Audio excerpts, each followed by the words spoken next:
ఏవో గారు వచ్చారు ఇంపార్టెంట్ కదా ప్రతాప్ గారు ఏవో గారు మన రైతులు రాజిరెడ్డి దాదా రవి ఉన్నావా మల్లేశం అమిత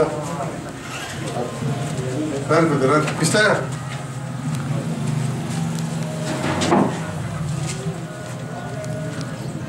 ఎంపీటీసీ వచ్చిందా సార్ నవ్వుతోనే కొంచెం చూస్తూ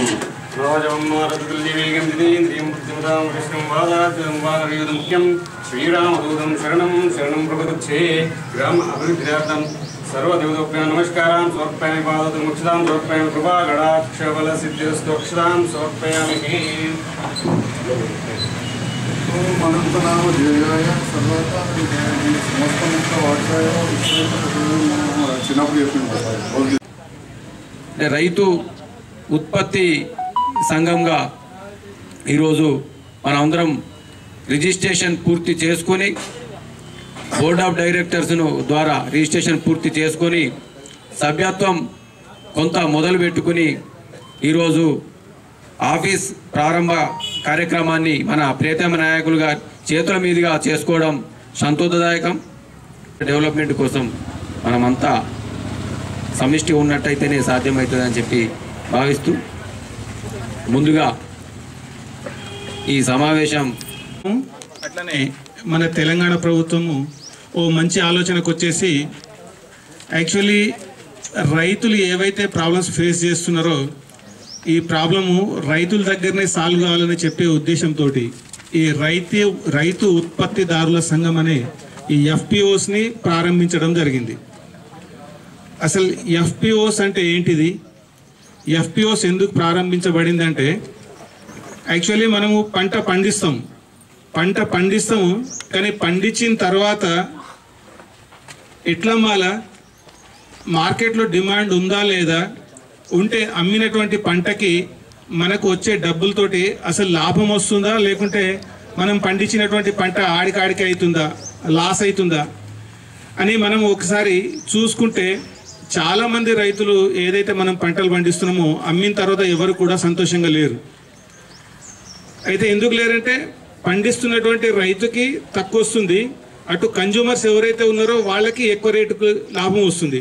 మొత్తం మధ్యలో ఏంటంటే దళారీలే మొత్తం లాభపడుతున్నారు. దీంతో ఏంటంటే అటు రాష్ట్ర ప్రభుత్వం కావచ్చు, అటు మన గవర్నమెంట్ ఆఫ్ ఇండియా కావచ్చు సరైనటువంటి అంటే గుర్తింపు రాక చాలా ఫస్ట్ 10 మందితోటే మనం స్టార్ట్ చేస్తున్నాము. కానీ తర్వాత ఏంటంటే మన గ్రామంలో ఉన్నటువంటి రైతులందరినీ, తర్వాత మన చుట్టుపక్కల గ్రామాల్లో ఉన్న రైతులందరినీ కూడా దీంట్లో మెంబర్షిప్ చేసేసి మనం ఎంతైతే వాటాధనం కలెక్ట్ చేస్తామో అంతే వాటాధనం మనకు సబ్సిడీ రూపంలో గవర్నమెంట్ నుంచి వస్తుంది. తర్వాత దానికి డబుల్ వాటాధనం ఏదైతే ఉందో అంత మనకు లోన్స్ రూపంలో వస్తుంది. మీ అందరు కూడా ఈ సంస్థ ద్వారా మంచి లబ్ధి పొందాలని చెప్పి కూడా నేను ఆ భగవంతుని ప్రార్థిస్తాను. ఎందుకంటే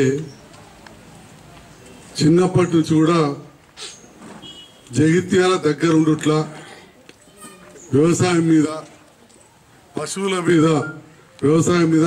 మీద బాగా ఇష్టం ఉండుట్లా ఊకనే నీకు వస్తుంటే మా నాన్నకేమో నేను బాగా చదువుకోవాలనుకుంటే ఊకొస్తే కోపానికి చెప్పడం ఒకసారి తిడుతుండే మా నాన్న కూడా, ఏంద్ర ఊకంతా కొత్త పెద్ద తిత్తావచ్చు చదువుకోవాలని అంటే అంత ఇంట్రెస్ట్. ఆనాడు పెద్ద మనుషులైన సాయల గంగారామ అసంటోళ్ళతోటి కానీ శివుడే పటేల్ కానీ వీళ్ళందరితోటి చూస్తుంటే నడిపన్నా వీళ్ళంతా ఇక ఒకళ్ళు కాదు ఇక పేరు చెప్పుకుంటా పోతే అంత అనుబంధం ఎప్పుడు మాట తిరుగుడు, మా బుచ్చిరాజం కానీ సాకల బుచ్చిరాజం కానీ అందరు ఇక పేరు.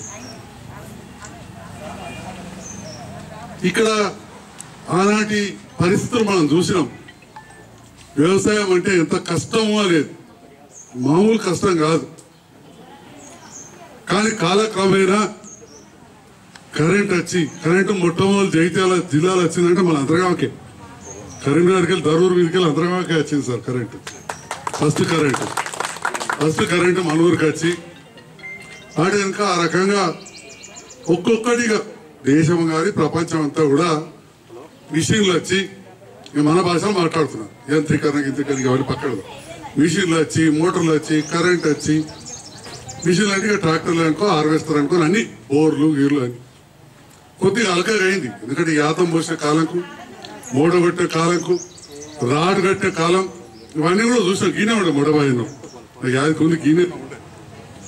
ఇవన్నీ కూడా చూసినాం. ఆ బక్కెళ్ళ రాటు ఇవన్నీ కూడా. ఇప్పుడు ఆ ఫోటోలు ఉంటే నిమాయిషిలో పెట్టుకోవచ్చు, అంటే ఎగ్జిబిషన్ పెట్టుకోవచ్చు.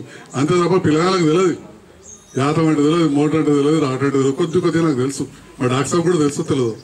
చూసా జపాల్ రెడ్డి కూడా 200-300 ఎకరాల భూమి ఉన్న ఉమ్మడి కుటుంబాల చూడలే పిల్లగాడు. అంటే అంత మార్పు, విప్లవాత్మకమైన మార్పు. కొద్దిగా బట్టలు లేని వాళ్ళం బట్టలు వేసుకుని ఇక్కడికి వచ్చినాం, అంగీలు వేయకుండే వెనకడ. కానీ మళ్ళీ ఇవాళ ఏమైతుంది, పోటీ పెరిగింది. ప్రపంచవ్యాప్తంగా ఈ యాంత్రీకరణ మనకంటే ఫాస్ట్ అయిపోయింది. అయిపోయి ఏమైంది, ఇలా నీళ్ళు వచ్చినాయి, కరెంట్ వచ్చింది, అన్నీ వచ్చినాయి, పండిస్తున్నాం, తినేటోళ్ళు తక్కువ, పంట ఎక్కువ. మరి ఈ పరిస్థితుల్లో తిండే విధానం కూడా మార్పులు వచ్చినాయి. ఇప్పుడు అమెరికా లాంటి దేశంలో వాడు అనేవాడు కూడా గోధుమలతో గోధుమ రవ్వ వేయడు, గోధుమ ఉప్మా తినాడు, ఏమన్నా బ్రెడ్ గవే కనబడుతుంటే పిజ్జాలు. మార్పు వచ్చింది.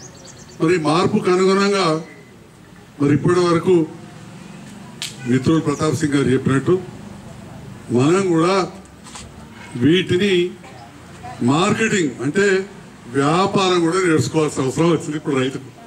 ఇన్ని రోజులు ఏంటంటే వ్యాపారస్తునికి అమ్మేసి చేతులు కట్టుకొని చూస్తాం. నడిమిలో కొన్ని రోజులు ప్రభుత్వం చేసింది.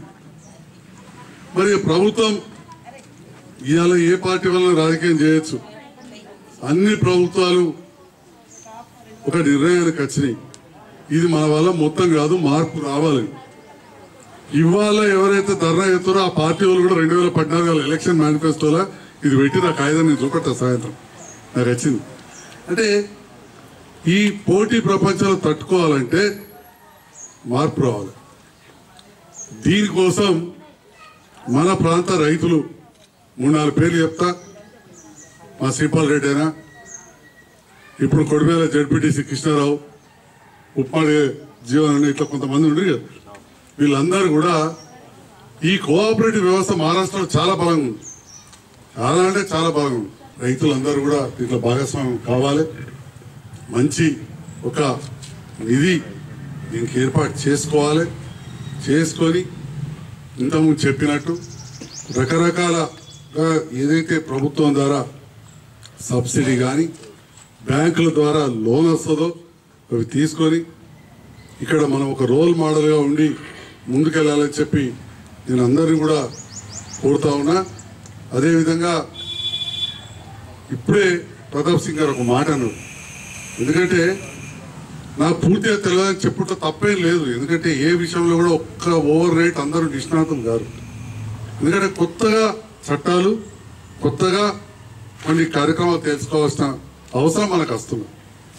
కాబట్టి ఇటు అధికారులు కానీ ఇటు మనం కానీ ఇంకా దీని విషయంలో లోతు అధ్యయనం చేయాలి.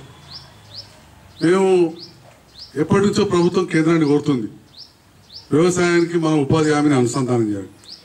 కానీ ఆ రోజు పులాస ఫామ్లో ఆ పవార్ గారు చెప్తున్నారు అక్కడ ఆల్రెడీ అనుసంధానం అయింది ఆ ప్రాంతంలో MNRGS. దాంతో వాళ్ళకు కొంత లాభం అయింది. అంటే మనం కూడా ఇక్కడ రాజకీయంగా అవసరమైన చోట ఒత్తిడి తీసుకొచ్చి ఆ రకంగా కూడా మనం వెళ్ళాలంటే ఫస్ట్ మనం సమిష్టి నాయకత్వం కావాలి. అందుకనే ముఖ్యమంత్రి గారు రైతు బంధు సమితిలు పెట్టాలి, రైతులు యాక్టివ్ కావాలి చెప్పారు. కానీ అది పెట్టిన తర్వాత ఎలక్షన్స్ వచ్చాయి. ఎలక్షన్లు అప్పటి నుంచి నేను రోజు చెప్తున్న కథ, మా విలేకరులు అనుకుంటారు సార్ రోజు చెప్తున్నాడు అనుకుంటారు. ఎందుకంటే 7 ఏడాది ఎలక్షన్లు, 7 ఏడాది కరోనాతో పోయింది. ఇప్పటికీ ఉన్నది. కరోనా పోయింది అనుకోకరి జాగ్రత్త ఉన్నాడు. మా చిన్న డాక్టర్కి నా దవాఖాన చూస్తున్న డాక్టర్ సాబ్కు తన పిల్లలకు కూడా వచ్చింది. ఇప్పుడు దవాఖాన బందే ఉంది, కరోనా పోలే. మా మల్లికార్జున జైతాల కౌన్సిలర్ ఇంటికాడనే ఉన్నాడు, తనకు వచ్చింది. మన మీడియా చెప్తున్నా తప్పేం లేదు, నాకు కూడా వచ్చింది కదా. అంటే అవేర్నెస్ ఉండాలని చెప్తాను. దయచేసి ఇంకా కూడా జాగ్రత్తగా ఉండండి. వ్యాక్సిన్ వస్తున్నది, టైం పడుతుంది. 135 కోట్ల జనం 3 కోట్లకైతేనే ప్రపంచ రికార్డు. దానే గొప్పగా చెప్తున్నారు. అంటే డాక్టర్లకు, పోలీసులకు, మున్సిపాలిటీ వాళ్ళకి వేయడానికే 3 కోట్ల మంది ఉన్నాం హాస్పిటల్లో పనిచేస్తున్నాం, ఇంత పెద్ద జనాభా. కాబట్టి వ్యాక్సిన్ ఒక సామాన్యునికి అందుబాటులోకి రావాలంటే ఇంకా టైం పడుతుంది. ఇంగ్లాండ్ లాంటి దేశాలల్లే ఇప్పుడు 45 సంవత్సరాల పైబడ్డ వాళ్ళకి అందుతుంది. 50, 90, 80 అయిపోయింది, 70 అయిపోయింది. నేను నిన్ననే ఒక డాక్టర్ సాబ్ తోటి మాట్లాడినా, వారికి నిన్ననే డోసు తనకు 45-50 మధ్యలో ఉంటుంది ఏజ్ ప్రకారం. ఎందుకంటే ఎట్లా ఏజ్ ఎక్కువ ఉన్న వాళ్ళు ఎక్కువ మంది దీని దారిన పడితే ఇబ్బంది పాలవుతుంది, యువకులకు ఏమవుతలేదు. కాబట్టి ఆ రకంగా ఇస్తారు. రెండవది ఎక్కువ ఎక్స్పోజ్ అయిన వాళ్ళకు, అంటే ఎక్కువ కరోనా వచ్చే అవకాశం మా డాక్టర్లకు, మా సిస్టర్ అమ్మలకు ఉంటుంది. కాబట్టి ఫస్ట్ ఆ సిస్టర్ అమ్మలకు, డాక్టర్లకు, అదేవిధంగా మన మున్సిపల్ గ్రామ పారిశుద్ధ్య సిబ్బంది, సఫాయి కార్మికులకు, పోలీస్ సిబ్బందికి, రెవెన్యూ సిబ్బందికి ఎవరైతే ఎక్కువ అటాచ్ ఉన్నారో వాళ్ళకి వేస్తున్నారు. ఆ తర్వాత మిగతా వాళ్ళకు కూడా వస్తారు. కాబట్టి ఇవాళ ఏదైతే ఇది మనం స్టార్ట్ చేస్తున్నామో ఇది సక్సెస్ఫుల్గా నడవాలని చెప్పి నేను మనస్ఫూర్తిగా ఆకాంక్షిస్తూ మరొకసారి దీన్ని ప్రారంభిస్తున్న సందర్భంలో అంతర్గామ చుట్టుపక్కల రైతాంగాన్ని అందరికి కూడా శుభాకాంక్షలు, శుభాభివందనలు. దీన్ని లీడ్ తీసుకున్న నాయకులకు కూడా నేను అభినందనలు తెలియజేస్తున్నాను. Thank you.